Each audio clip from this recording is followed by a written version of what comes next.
MLA తిరుగుబాటు కానీ ఆగలే కథ. ఇంకొకటి బిగ్ బ్రేకింగ్ న్యూస్ అదే, ముగ్గురు మంత్రులు రహస్యంగా భేటీ పెట్టుకున్నారంట, రహస్య సమావేశం పెట్టుకున్నారు. ఇప్పుడు ఎమ్మెల్యేల భేటీ, ఎమ్మెల్యేల రహస్య సమావేశము ఇదంతా నడుస్తా ఉన్న క్రమంలో ఒక ముగ్గురు కీలక మంత్రులు రహస్య సమావేశం పెట్టుకున్నారు. ఆ ముగ్గురు కీలక మంత్రుల్లో ఒకరి పేరు కూడా నేను ఇప్పుడు మీకు ఇండైరెక్ట్గా చెప్పబోతా ఉన్నా. మీరు చూడండి, ఒక కేసును వివరిస్తా. ఆ కేసులో ఉన్నటువంటి, ఆ కేసు వెనకాల ఉన్నటువంటి ఆ వ్యక్తే ఈ ముగ్గురులలో ఒకరు. ఆ కేసు ఎందుకు కూడా చెప్తా నేను. ఈ ముగ్గురు మంత్రులు కూడా రహస్యంగా భేటీ పెట్టుకున్నారు. తిరగబడ్డ ఎమ్మెల్యేలు ఎంతమంది, వాళ్ళలో మనోడు ఎంతమంది, అవతలోడు ఎంతమంది, ఈ అన్ని చర్చ నడుస్తున్న నేపథ్యంలో ముగ్గురు మంత్రులు కూడా ఒక రహస్య భేటీ పెట్టుకోవడం ఒక చర్చనీయాంశంగా మారింది. అసలు ఏం జరగబోతుంది ఫిబ్రవరి నెలలో తెలంగాణ రాష్ట్ర రాజకీయాల్లో, ఏం జరగబోతా ఉన్నది? ముఖ్యమంత్రి మారబోతా ఉన్నాడా? రేవంత్ రెడ్డి ప్రభుత్వం కూలబోతా ఉందా? లేకపోతే సొంత పార్టీ ఎమ్మెల్యేలే ఆయన మీద తిరగబాటు చేయబోతా ఉన్నారా? ఏం చేయబోతా ఉన్నారు అనేది ఒక హాట్ టాపిక్గా మారింది. ఇప్పుడు అదే చూడబోతా ఉన్నాం. ఈ ముగ్గురు మంత్రులల్లా ఎవరి ముగ్గురు మంత్రులు అనేది మీకు చెప్తే, ఇందులో ఒకటి నెంబర్ 1 దక్షిణ తెలంగాణకు చెందినటువంటి ఒక మంత్రి. ఇంకొక మంత్రి ఎవరంటే, మరో మంత్రి ఉత్తర తెలంగాణ ప్రాంతానికి సంబంధించినటువంటి మంత్రి. అయితే ఈ మంత్రి విషయంలో రీసెంట్గా ఒక కేసు బయటకు వచ్చింది. ఒక ఆయన 200 కోట్ల భూమి కబ్జా వ్యవహారంలో బయటకు వచ్చిండు. భూమి కబ్జా వ్యవహారంలో దాంట్లో ఈ మంత్రికి దగ్గరి బంధువు పేరు కూడా బయటకు వచ్చింది. ఆ పేరు బయటికి రావడానికి కారణం కూడా ఇదే కాంగ్రెస్ పార్టీ, ఇదే ప్రభుత్వంలో రేవంత్ రెడ్డి గారి చాలా దగ్గర వ్యక్తులే ఆ పేరుని బయటికి రిలీవ్ చేశారు. దాన్ని బయటకు రిలీజ్ చేసినటువంటి లైన్ వేరు, అది వాళ్ళ టార్గెట్ వేరు, అది పోయినటువంటి వేవ్ వేరు. సో మొత్తానికి బెడ్స్ కొట్టింది ఆ వ్యవహారం. అది ఎవరినో ఇరికిద్దామని ఆ 200 కోట్ల విలువైనటువంటి భూమి కబ్జా వ్యవహారాన్ని రాష్ట్ర ప్రభుత్వంలో కీలకంగా ఉన్నటువంటి కాంగ్రెస్ పార్టీకి సంబంధించినటువంటి వాళ్ళే లీక్ చేస్తే, అధికారానికి దగ్గరగా ఉన్నటువంటి ఇంటోళ్ళే దాన్ని లీక్ చేస్తే, అది ఎవరి మీదకో పోదాం అనుకుంటే ఎవరినో టార్గెట్ చేసి ఆ లీకును బయట పెడితే, ఒకరి మీద పెడదామని, ఒక మంత్రికి సూటి పెడదామని, అది తిరిగి వాళ్ళకే చుట్టుకొని వాళ్ళే బర్బాద్ అయినటువంటి పరిస్థితి. అదే ఒక వ్యవహారం అనమాట. ఆ కేసులో ఉన్నటువంటి వ్యక్తే ఈ మంత్రి అనమాట.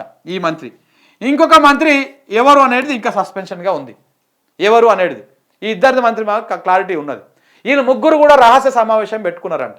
ఈ ముగ్గురు రహస్య సమావేశం పెట్టుకొని ఏం జరుగుతుంది, తిరుగుబాటు చేస్తున్నటువంటి ఎమ్మెల్యేలు ఎవరెవరు, 100% వాళ్ళది కరెక్టే, ఎందుకంటే మాది కూడా ఏం నడుస్తలేదు వ్యవహారము, మేమేదో ఉన్నామా అంటే ఉన్నాం క్యాబినెట్లో, మొత్తం ఆ ఇద్దరే చూసుకుంటున్నారు, అంతా వాళ్ళే చూసుకుంటారు, వాళ్ళే మింగుతా ఉన్నారు, వాళ్ళే సంచులు మోసుకపోతా ఉన్నారు, మా దాకా ఏం రాణిస్తలేరు అని చెప్పేసి ఈ ముగ్గురు మంత్రులు కూడా తిరుగుబాటు చేసినట్టుగా తెలుస్తూ ఉన్నది.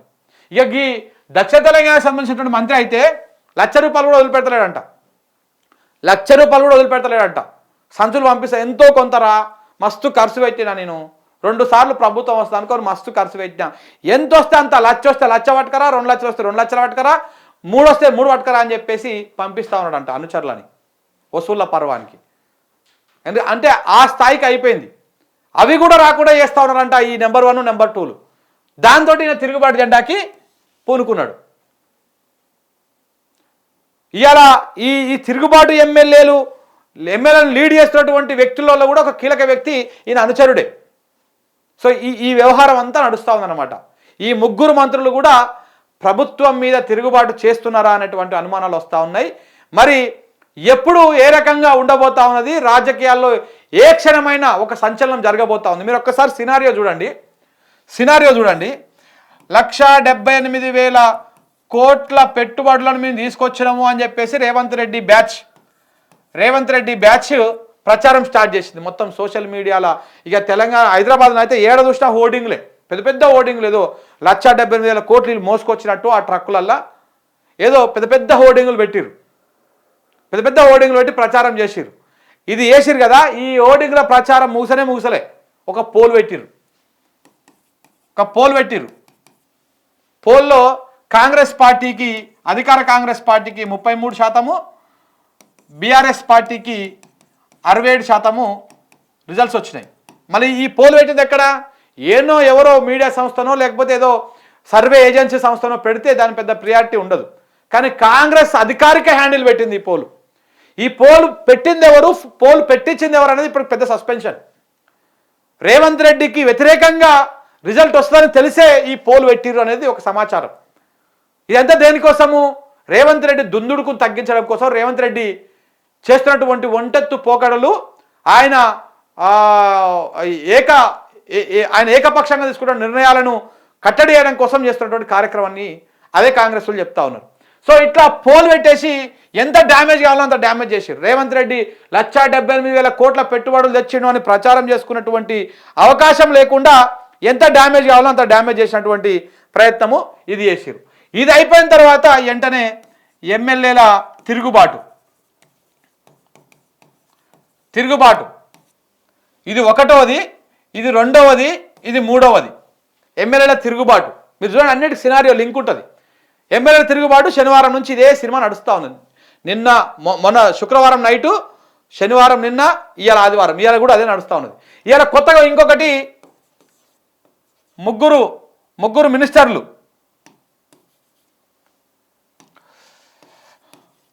ముగ్గురు మంత్రుల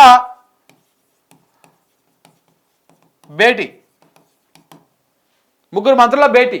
సో ఇట్లా ఇక్కడ నుంచి స్టార్ట్ అయింది, ఇక్కడ దాకా వచ్చింది. మరి ఇది ఇక్కడికే ఆగిపోతుందా, ఇంకా ముందుకు పోబోతుందా, ఏం జరగబోతుంది? రేవంత్ రెడ్డి ఇప్పుడు ఢిల్లీకి పోతున్నాడు. మరి ఢిల్లీకి పోయి ఆయన వచ్చే లోపల ఆయన కూర్చుంటుందా, పీక్తారా ఇల్లు?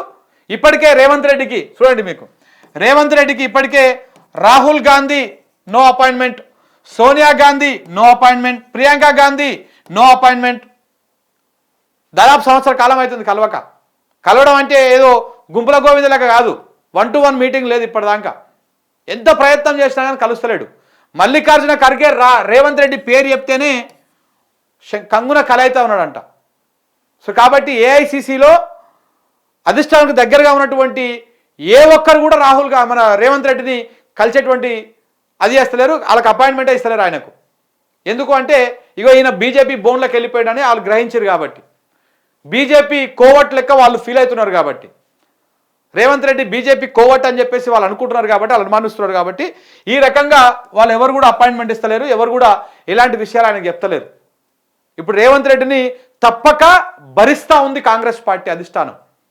ఎందుకంటే దింపేస్తే మొత్తం క్లమ్జీ అయిపోతుంది, అంతా చెల్లాచెదర అయిపోతారు, ఆగమాగం అవుతారు అని చెప్పేసి. నాకు తెలిసి ఇంకొక 1 ఇయర్ భరిస్తుందేమో, 1 ఇయర్ భరిస్తుంది కావచ్చు రేవంత్ రెడ్డిని. తర్వాత 100% దింపేస్తుంది కాంగ్రెస్ పార్టీ. దాని నైజమే అది. కాంగ్రెస్ పార్టీ ఎప్పుడు ఒకరిని పూర్తి స్థాయిలో ముఖ్యమంత్రిగా ఉంచేటువంటి సాహసం చేయదు, ఉండనియరు వీళ్ళు. ఇది ముగ్గురు మంత్రుల రహస్య సమావేశం సంబంధించినటువంటి వ్యవహారం.